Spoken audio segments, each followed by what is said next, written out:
Dogfish Head Brewery, Sam Calagione. It's been a long, strange, but wonderful trip. From the Boston Beer Company, Jim Cook. Welcome back to the Friday Beer Buzz, Jim. Well, it's nice to be back.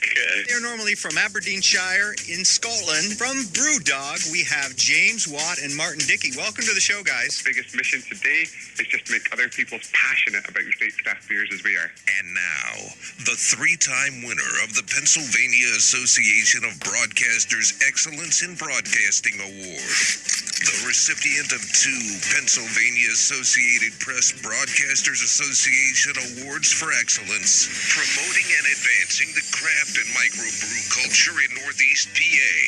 This is another edition of The Friday Beer Buzz! I love that little beer buzz. Bill's back. Bill's back, yay! The Friday Beer Buzz, powered by Sabatini's Pizza and Sabatini's Bottle Shop and Bar in Exeter. Sabatini's, with the area's greatest selection of rare craft and imported beers. Growlers and crowlers and 37 rotating drafts at Sabatini's Pizza and Sabatini's Bottle Shop and Bar, Wyoming Avenue in Exeter. Lindo Sabatini with us. Good morning. Hello. Not only great beer, not only great food, but great bathrooms, as we talked about last week. Public restrooms. People love Sabatini's. God, Bill, you missed that one. Yeah, I think I know the gist of it, though. Yeah, the toilets, they're fancy and they're private, and I learned a lot. I was like, it was top of mind, and I kept thinking, if I have to go and I'm nearby, I'm stopping in. And Bill's back from mybeerbuzz.com, where you can get all the beer news, and we always bring it to you as well. Hi, Bill. Happy Friday. We were almost a little bit late because Johnny and I were troubleshooting the intercom new phone system. So Oh, great. We've been missed the intro. We've been troubleshooting all day long, all morning long. It feels like we've been here for 10 hours. It's been a rough one, but hey. Yeah, it's one of those mornings where it feels like we call the troubleshooting number and it's disconnected. Like, it feels like that kind of morning. And this is, by the way, I've been here about almost 4 years now. This is the 3rd phone system we've had. Yeah, it That's never ends. how crazy it is. So. But welcome to my world. Right. Yeah, you're involved in that. Yeah, technology, that's part of my job here. And yeah, it's good to be back. It felt weird last Friday. Last Friday, I actually tried to tune you guys in, and then we lost you traveling into the no cell phone zone. We've been up in the Adirondack Mountains, hiking some of the high peaks of the Adirondacks up in the Lake Placid area. Well, I feel like a slacker, but hey, I love vicariously living through your pictures. Our biggest one was the second highest peak in New York State. It's called Adirondack, 5,100 feet, about 10 miles. And then we did some other ones that were really cool, but not quite as high. But beautiful area. I'd never been to Lake Placid, so if you ever get a chance, whether you're into hiking or not, you can find a lot of fun things to do in Lake Placid. Sounds cool. So you've been gone a while. The message was brought to you by the Lake Placid Tourism. I was going to say, you've been gone for a while. Is there any beer news we've missed? I'm sure there's beer news. There is, and the big one every year is Goose Island puts out their Bourbon County Stout variants. And what Goose Island does that's interesting / annoying is they gain approval for beers that are fake. So they put funny ones out there every year, and they pay the money and go through the entire process to approve fake beers, just to keep you, I guess, an eye on our toes. But then eventually they announce what the actual variants will be. And so they are official. And so the Goose Island Bourbon County Stout variants are the original, which is aged 14 months in Heaven Hill, Wild Turkey, and Buffalo Trace bourbon barrels. They have a new variant called Toasted Cherry Wood, which is just that. It's aged on these spirals. Spirals is probably a really simplistic version, but it's aged on chunks of wood that are smoked cherry wood. They have the Reserve 150, which is aged in Old Forester 150th anniversary bourbon barrels, which is a hard bourbon to get, so the barrels have to be harder to get. They have a double barrel toasted variant that is aged in Elijah Craig bourbon barrel. They have a Reserve Blanton's original single barrel bourbon, which is aged 18 months. And then, they have the 14 Stout. That one comes back from 2014. It was a former Proprietor's Reserve. This year's Proprietor's Reserve will be strawberry, vanilla, and coconut. So it's like one of those ice cream bar-inspired stouts. And the final one, and the one that we've talked about it on the show, I mentioned it in our news probably months ago, is the classic cola stout. And at the time, if you recall, I said that is just weird enough to be real, and it is real. It's a antique cola-inspired bourbon barrel-aged stout. So we'll get our hands on it. We'll probably do it on the show. But they are the official variants. Everything else that they've produced, label-wise, is probably fake. Our next tidbit of news comes to us from not too far away, but also in the same vein. Founders is doing they have a very famous beer called Kbs. It stands for Kentucky Breakfast Stout. That beer has gone year-round, but they're also coming out with some variants. One is cinnamon vanilla cocoa. That's 12% ABV and returning this year. And KBS Espresso, which is also 12% ABV and returning in October. And the one that I'm excited about is coming in today, actually. And I don't think we'll see it in our market, but they're releasing it today. And it is KBS Nitro. It is a nitro-charged Kentucky breakfast stout. And if you've ever had a nitro beer, nitro imparts these tiny little bubbles, and those tiny little bubbles make it sort of a very soft palate and make it, I think, very, very drinkable. That one's also 12%. That one's coming today. We have one little more tidbit of news from Firestone Walker. They're adding 2 new beers that seem pretty interesting.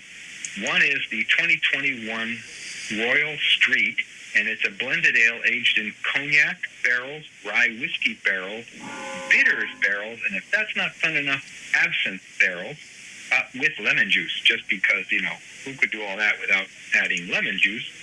That one hits 13% ABV, 18 IBU. It will be packaged in a limited run of 325 cases of 12-ounce bottles.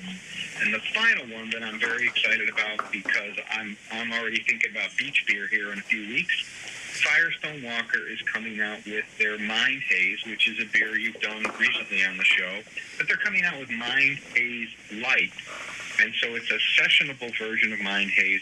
Comes in at 4% ABV, 100 calories per 12-ounce serving, and 5 grams of carbs. So watch for those beers. We're probably out ahead of those by some number of months, but I think you'll see them very soon.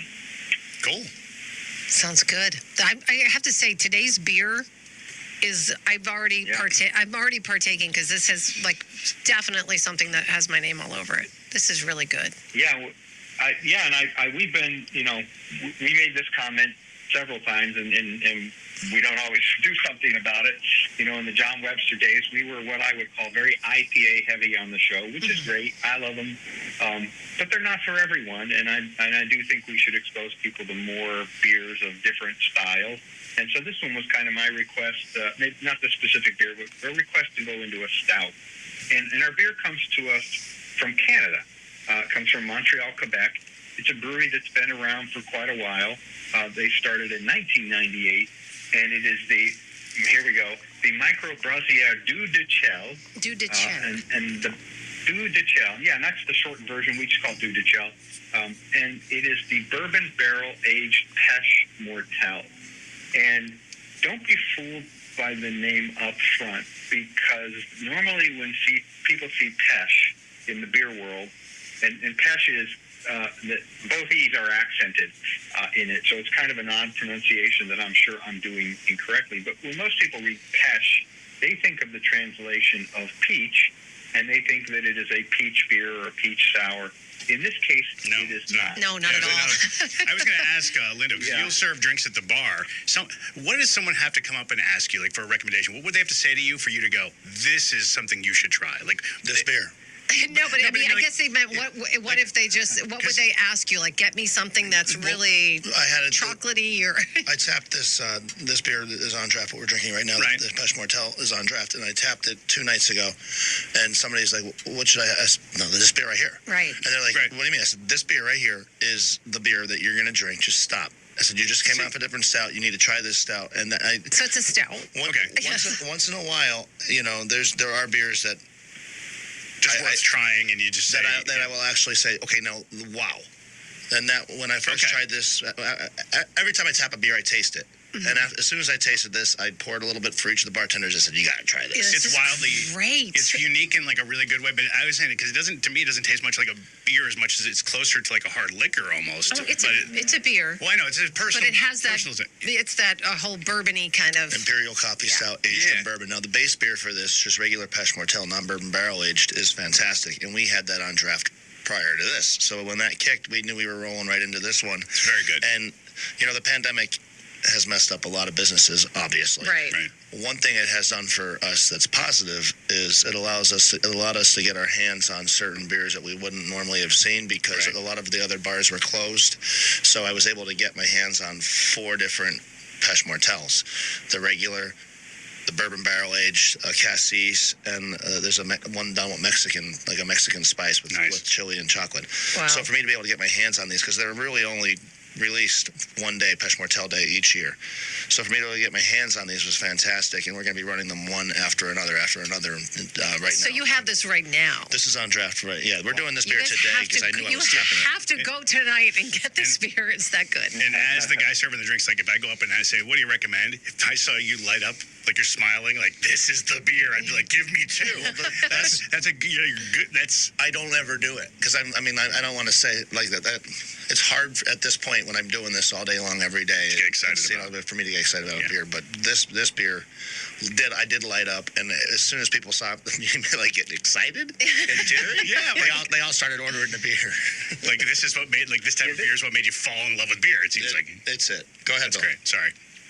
I was just going to say this beer goes way back, and actually there's actually a Lindo story here related to this beer. Back in the day when Lindo and I first met, it was over beer, and we were part of a beer split club where we would get together and we'd each bring a case of beer, and then in the parking lot we'd shuffle bottles out, and everyone would get a mixed case of beer. The beer we actually met over and were doing as part of that split club was Pêché Mortel.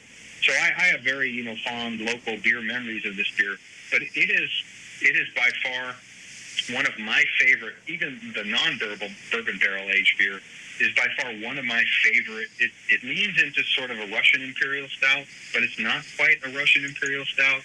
And then they add coffee to it, and it's a wonderful combination. Their brewmaster is Jean-Francois. And believe it or not, he's just a home brewer. No formal training. With that name?